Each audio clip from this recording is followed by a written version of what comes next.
Salut. Nous sommes dans un épisode d'Amo avec Claire. Bonjour. Et voilà, elle est stressée, mais Non, c'est pas vrai, je suis pas stressée. Je vois pas de quoi tu parles.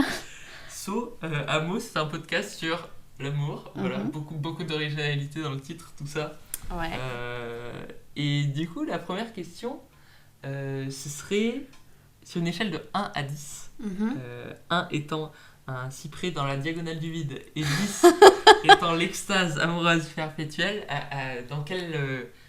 à quel point tu te trouves? Je dirais 6-7. Oh waouh, ok, Voilà. pas mal. Mhm.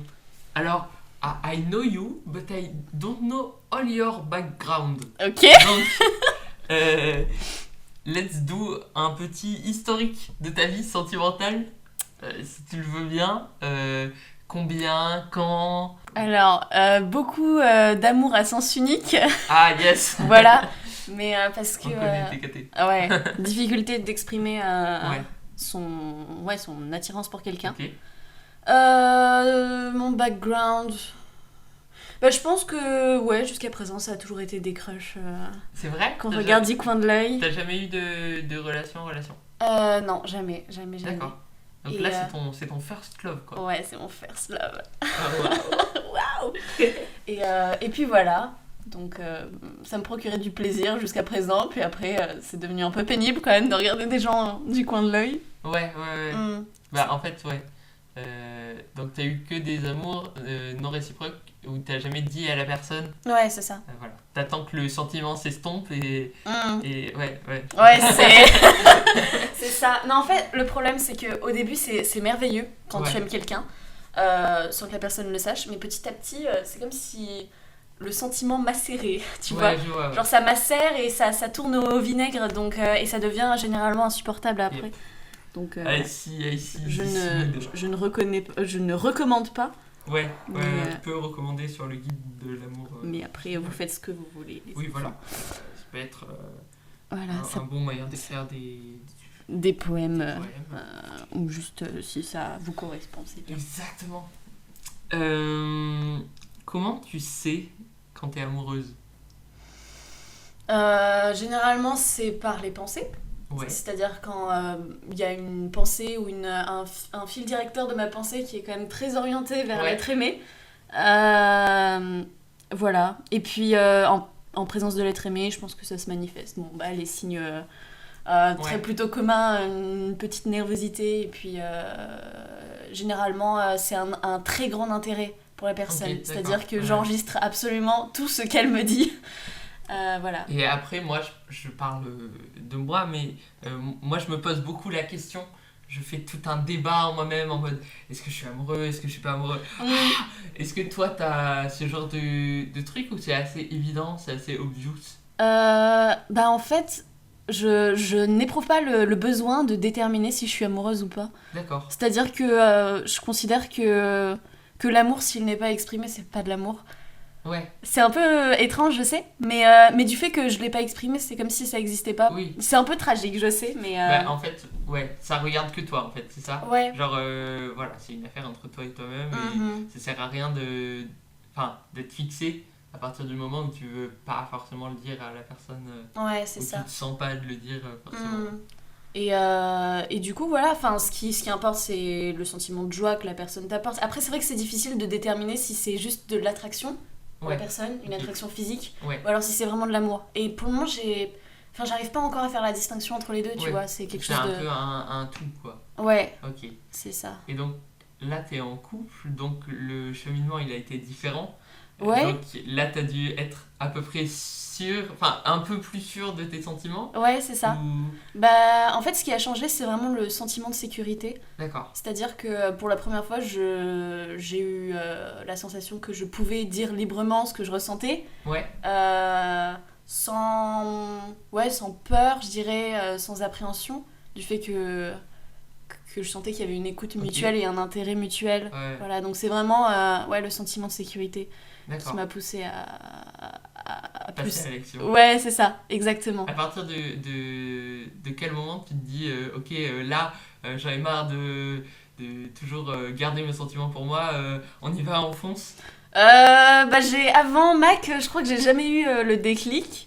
Ouais, Enfin, si, j'étais toujours en mode il faut que je le dise, ce serait bien. ouais, voilà. Dans Mais l'idéal, dans l'idéal, pourquoi pas. mais en fait, j'avais moi-même des difficultés à déterminer ce que je ressentais exactement pour la personne, si c'était de l'amour ou juste de l'attirance. Et donc ce débat intérieur faisait que j'arrivais pas à mettre le doigt exactement sur ce que je ressentais. Surtout que pour chaque personne, c'est différent. Ouais, de fou. Donc pour une personne... Enfin, du coup, c'est un peu un méli-mélo. Ouais, Et c'est assez dur de savoir. Donc je pense que on sait réellement à partir du moment où on a essayé avec la personne. ouais. Et où ça commence à devenir concret, donc quand on le dit. Et tu penses que par exemple, tu dis à la personne, je crois que j'ai des sentiments pour toi, et après tu te dis, bah finalement, c'est pas exactement ça, c'est pas grave finalement. Bah ouais, c'est pas grave du tout. Ouais. C'est...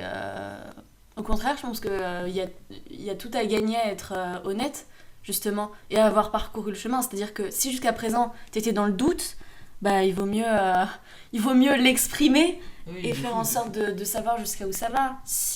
Et puis en plus, si la personne n'est pas une... Enfin, si elle t'apporte de la joie Oui, quand même, voilà. bah c'est déjà... Notre problème. C'est ça de gagner, donc... Si tu devais définir l'amour pour toi, Mhm. de façon très, très concrète, c'est quoi? Je dirais que c'est être... Comment dire? C'est être heureux que l'autre existe. D'accord. C'est vraiment juste ça. D'accord. C'est être... Waouh. je me dire que si cette personne n'existait pas, je pourrais vivre quand même, mais ce serait quand même un peu plus terne. Beaucoup moins fun, quoi. Ouais, ce serait... C'est vraiment être heureux que l'autre existe. Se dire, bah... Dans ce monde, je suis heureuse que t'aies une place et qu'on se connaisse et que... Oh, waouh. C'est un Ouais. sujet difficile. Est-ce que tu trouves, par rapport à ce que je comprends de ce que tu me dis à peu près, Mhm. que dans la société en général, on sacralise un peu trop l'amour? Ouais, carrément. Ouais, Ouais, de fou. Bah, l'amour, c'est dans les films surtout. ouais. C'est quelque chose qui peut paraître évident. Il faut pas se poser de questions. C'est elle ou c'est lui. Oui. Je l'ai toujours su. Coup Alors, de foudre dans la rue. Ouais. Tin. alors que je dirais que l'amour, c'est quand même quelque chose de progressif. C'est un chemin en fait. Ouais. C'est-à-dire que t'apprends à connaître l'autre. Le truc de l'amour, c'est que bon, ça se construit avec deux personnes dans le cadre normal, disons. Et l'autre, c'est pas toi. Ouais. Et il faut apprendre à le connaître et ouais, à l'apprivoiser. Moi, j'aime bien le Petit Prince, donc c'est vraiment une image qui me touche beaucoup. Ouais. Apprivoiser l'autre, apprendre à le connaître petit à petit. Et c'est pas un truc où, au premier regard... Enfin voilà, ça se fait progressivement. Et c'est un chemin. C'est un chemin, l'amour. C'est chouette. L'amour, ce Ouais. chemin. Ce chemin. Et c'est ça qui est merveilleux. Enfin, j'aime beaucoup. Parce qu'une personne, c'est quand même assez multiple et c'est incroyable de voir toute la richesse Ouais. qu'elle a et toutes les petites facettes qu'elle nous montre. Ok. Ouais. Tu parlais de deux personnes tout à l'heure. Est-ce que toi, Mhm. dans l'idéal, tu pourrais te mettre en couple avec plus d'une personne? Je pense que si c'est ok Ouais, pour mes partenaires, ouais, ok. carrément. Je pense que... Genre en relation libre ou alors carrément en couple ou... Euh, Ça, j'y ai jamais pensé. Et ouais, Amo, c'est aussi là pour poser des questions que Ah. personne ne se pose. C'est incroyable. Je pense que les deux seraient possibles. En fait, vraiment, je me mets aucune barrière avec l'amour. Je pense que ça peut Ouais. prendre des formes multiples. Et comme je t'ai dit, c'est un sentiment qui est différent selon chaque personne. Bon, bien qu'il y ait quand même une ligne directrice qui soit à ressentir Oui. de la joie face Oui, à la de personne et une forme d'excitation.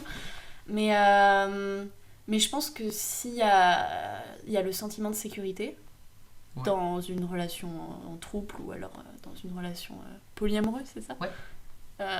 Je pense que c'est le principal, c'est le sentiment de sécurité et de confiance vis-à-vis de l'autre. Donc, pourquoi pas, je pense. Ok. Mais ça, voilà, enfin, ce sentiment-là, il y a quand même avec le temps et je pense que voilà, il faut quand même une bonne entente avec, Oui. avec l'autre et une Ouais. communication qui soit très, très forte et très honnête. Tout à l'heure, on parlait de films. Est-ce que tu as déjà eu des crushs de fiction? Pas exactement. En fait, disons que ce qui me rend très heureuse dans les films, c'est plus la relation d'amour Ok. que le Que personnage. les gens, d'accord, Ouais. ok. C'est ça qui ça m'émeut, ça m'excite terriblement. Je suis en Ouais. mode waouh, c'est incroyable et ça me donne beaucoup de joie. Donc c'est Ouais. un supplément à la joie qu'on peut ressentir quand on est réellement amoureux. Parce que c'est ça la fiction, c'est faire ressentir ce qu'on ressent pas habituellement Ouais. parce qu'on a une vie un peu fade. Non, on n'a pas une vie fade, on a une vie fabuleuse. Ce mot n'existe pas, non? Si. Attends, je sais plus. Alors, c'est un mix entre fade et fabuleux. Ouais. J'aime fabuleuse. beaucoup. Je sais pas. Je crois que c'est ça en plus. Peut-être, ouais. C'est ouais, les films et les séries, je pense que c'est fait pour ça. Et t'arrives à aimer voir une relation waouh, tout en sachant pertinemment que c'est pas la réalité de l'amour? Ouais. Disons que c'est une forme d'illusion qui fait du bien sur le moment. Ouais. Et puis après, on se dit, la réalité, c'est quand même différent. Ouais. Et, mais c'est vrai que je constate qu'il y a comment dire, cette influence de la fiction dans l'amour. Ouais. C'est-à-dire que quand j'ai regardé une œuvre de fiction qui parle d'amour, où il y a des sentiments très forts, j'ai très envie de tomber amoureuse après. C'est terrible. C'est terrible. Et tu sais, je pense aux jeunes filles qu'on interdisait de lire des romans d'amour. Et je me dis que c'est si vrai. Ouais. Parce qu'en fait, quand on lit un roman d'amour, quand on regarde un film d'amour, ou etc., ça nous, comment dire, ça nous inspire, ça nous transporte. Et je pense que c'est marrant parce qu'il y avait des périodes où je ne consommais absolument pas ce genre de choses. Et mon désir d'être amoureuse n'était quasiment pas là. Et je trouve ça vraiment intéressant, comme c'est... est-ce que c'est un désir que crée la société de tomber amoureux? Ou alors est-ce que c'est vraiment un sentiment qui touche tout le monde? Enfin, je trouve que c'est très intéressant et l'amour, je pense que c'est de là que... je pense que l'amour, c'est pas une forme en fait. Il y a des formes qui sont vraiment multiples. Et voilà. Ok, waouh. Tu es en couple aujourd'hui? Oui. Comment tu le vis et dans quelle mesure ça impacte ta vie? Alors, je le vis bien. Ouais. Voilà, pas de traumatisme. Non, c'est très agréable. C'est très bien le fait d'être en contact, de pouvoir parler avec quelqu'un. C'est une relation qu'on pourrait avoir avec des amis très proches, mais là, il y a l'aspect en plus qui est que... comment dire? Pensée un peu complexe. Que là en fait on peut se permettre de l'être, c'est-à-dire qu'avec certains amis on se dit je peux pas trop te parler de ça parce que et là on se dit puisqu'on a une relation de couple et que c'est accepté, c'est noté, du coup j'ai comme cette légitimité à pouvoir te parler de choses que j'oserais peut-être pas forcément avec les autres, ou de partager avec toi des moments que je pourrais pas me permettre avec les autres. Je suis assez comment dire, réservée sur mes sentiments, c'est-à-dire que faut quand même du temps avant que j'arrive à me confier. Donc j'avoue que le sentiment amoureux, ça facilite les choses et ça crée une relation qui est particulièrement riche. Ouais. En ce sens, quand ça se passe bien, évidemment. Du coup, tu parlais de amour et amitié. Si par exemple on pose ça en disserte de philo, c'est quoi tes 3 axes? Quoi? Non, s'il te plaît.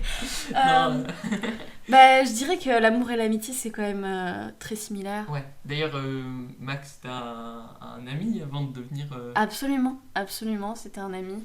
Et je pense que le socle commun, c'est, encore une fois, je vais me répéter, mais c'est le sentiment de confiance et de sécurité qu'un ami peut te donner. Et c'est pour ça que j'ai beaucoup de difficultés à me dire que je pourrais par exemple rencontrer une personne et paf, totalement inconnu, et paf, hop, c'est l'amour. Pour moi, il y a quand même un processus qui se crée, c'est-à-dire que tu es en face d'une personne, c'est pas toi, donc il y a ce chemin, tu vois, qui est nécessaire. Et en ça, je trouve que l'amour ressemble, dans ma vision, beaucoup à l'amitié. Sauf que bon, là, il y a l'aspect physique, qu'on peut retrouver aussi avec un ami. Je pense que c'est l'intensité de la joie.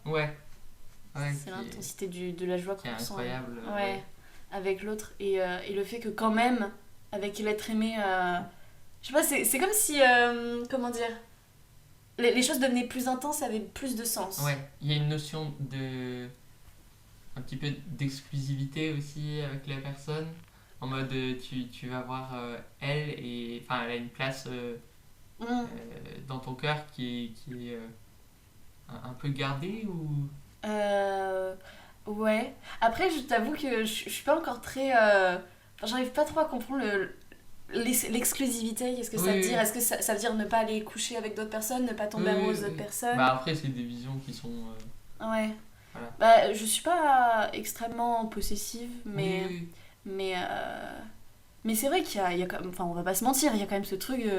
bah, enfin, on passe du temps ensemble et c'est riche et c'est à nous et c'est précieux, tu vois. Wow. Donc ça, c'est vrai, on peut pas le nier. Oui. L'âme sœur, mythe ou réalité? Alors, quand j'étais jeune, j'y croyais dur comme fer. Quand j'étais jeune et innocent. Oh là là. Ouais, bah je t'ai dit, enfin le Petit Prince, ça a vraiment été un ouvrage qui m'a bouleversée. Je me souviens que je le relisais, ça devait être entre mes 12 et mes 16 ans peut-être. Je le relisais et à chaque fois que je le lisais, je pleurais à un passage différent. Et en fait, ça correspondait à un passage de ma vie que j'étais en train de vivre. D'accord. Et je trouve que pour ça, Le Petit Prince, c'est vraiment une œuvre qui est fantastique. De fou. Et d'ailleurs, j'ai entendu que Thomas Pesquet, pour aller sur la Lune, il avait choisi un seul bouquin et c'était Le Petit Prince. Oh non, trop Je sais pas, j'avais entendu ça, je sais pas si c'est vrai, mais je comprends. C'est fou. Ouais, c'est dingue. Voilà, c'est tout, parenthèse à part. Et donc, pour revenir sur le sujet, bah voilà, j'aimais beaucoup cette idée-là. Le fait que dans ta vie, il y ait une personne qui te suive. Qui t'attend, limite, ouais. Ouais, et que vous... Et t'as ta place dans ce monde, plus ou moins. Quoi. Ouais, c'est ça. Ouais. Et je pense que j'y crois encore, c'est la petite partie innocente de moi.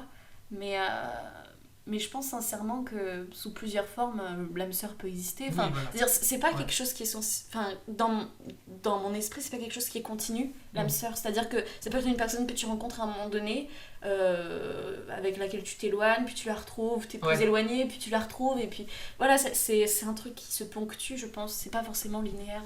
Ici. Et c'est ça qui est beau. Oui. We are une pandémie mondiale. Non, c'est vrai. Je suis désolée de te l'apprendre. Mais... Oh, c'est terrible. L'amour au temps du Covid, est-ce que ça a changé quelque chose pour toi ou... Bah ouais, carrément. Ouais. C'est tellement triste. Super chiant en fait. Attends, mais tu te rends compte qu'à l'époque, on pouvait faire l'amour à des gens sans se protéger et sans avoir peur de tomber malade. Enfin, je veux dire, une grosse maladie comme le Covid. Ouais. Et puis après, il y a eu le sida.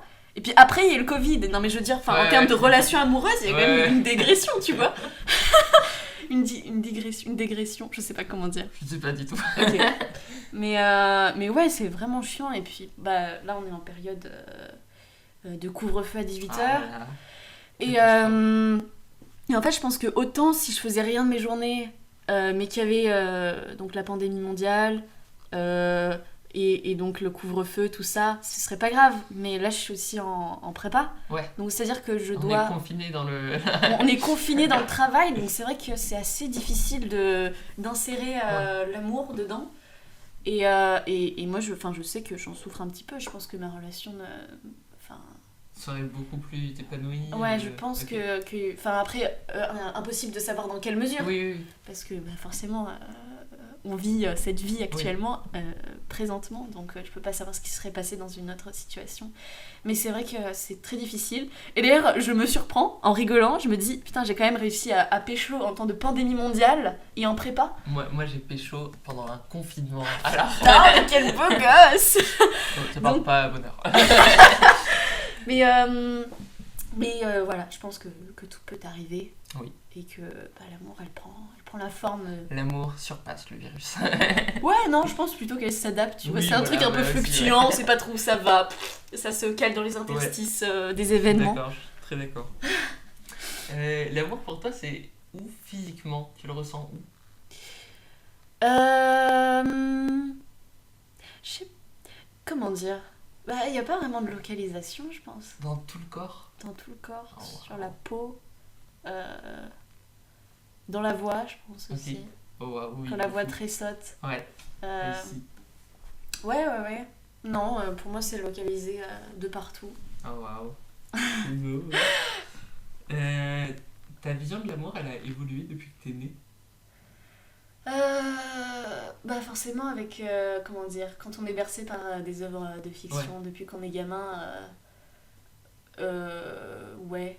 Après, pour être honnête, quand j'étais petite, je n'aimais pas l'amour. Je trouvais ça Est-ce effrayant. que t'étais une de ces personnes qui tournaient les yeux quand il y avait des personnes Oui. D'accord. Mais je trouvais ça réellement effrayant et je me souviens d'épisodes de primaire où on me disait « Ah, je suis amoureux de toi » et moi j'étais terrifiée.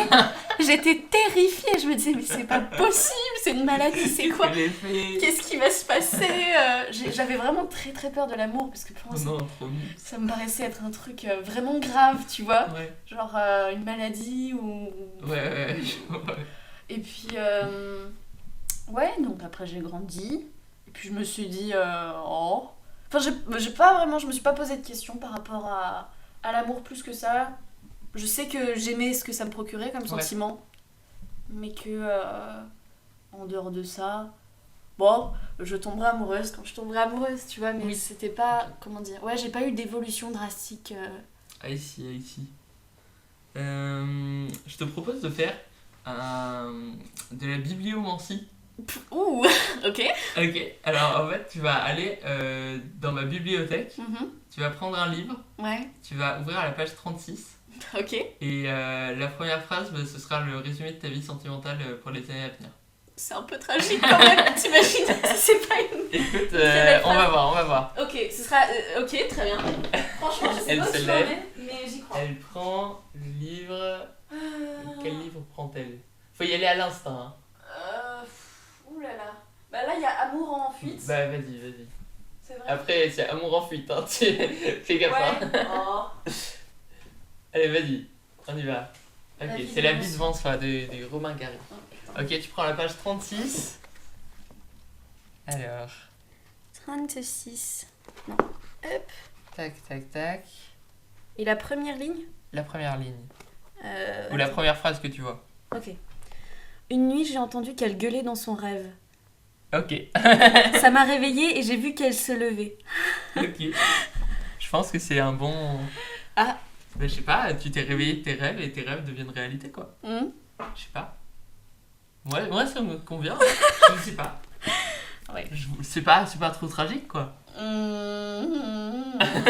Oh, bon, j'accepte. Franchement, j'accepte ce qui m'arrive. En plus, c'est La vie devant soi, c'est un super beau livre. Ouais, La vie devant soi de Romain Gary. Putain, qu'est-ce que j'ai chialé quand je l'ai lu, celui-là. Ah, c'est terrible, hein. C'est la première fois. Il avait été adapté au théâtre, je me souviens. Tu l'as vu? Oui. Mais oui. Oui. Et genre, pour la première fois au théâtre, j'ai pleuré. C'est fou. Et je me souviens que quand on est sorti, tout le monde pleurait dans la cour. C'était génial. Moi, ce que je retiens, c'est la dernière phrase qui dit « il faut aimer ». Et je trouve que c'est tellement vrai. Genre, faut aimer tout le monde, genre autant amicalement, amoureusement, au niveau de la famille et tout. Je trouve que genre, c'est grave un truc à mettre au centre de sa vie, quoi. Et juste finir le roman comme ça, enfin, je trouvais ça waouh. Ouais. C'est quoi déjà qui a été écrit sur le mur? Il faut aimer. Il faut aimer. Donc, c'est une belle leçon. Ouais, de fou. S'il y avait une chanson qui caractérisait ta vision de l'amour, ce serait quoi? Ou la plus belle chanson d'amour? Je sais... Il y a beaucoup de chansons d'amour. Généralement, c'est le sujet principal des chansons. Je dirais... Je sais pas comment ça se prononce. Intimidade de Lineker. Qui est une chanteuse brésilienne. D'accord. Voilà, sa voix est incroyable. Trop chouette. Et je ne parle pas portugais, mais je sais pas ce qu'il dit, mais en tout cas, je trouve que c'est magnifique. Donc, si ça se trouve, cette histoire... Ça se trouve, ça parle des boueurs dans la ville de Sao Paulo. Mais moi, je trouve que c'est une belle chanson d'amour. Bah, trop chouette. Voilà. Bon, bah écoute, j'ai été hyper ravie de faire cette interview avec toi. Bah écoute, moi aussi. J'ai beaucoup aimé. Et voilà. You reviens quand tu veux. Oh, bah ça marche. Love you for. Tchuss.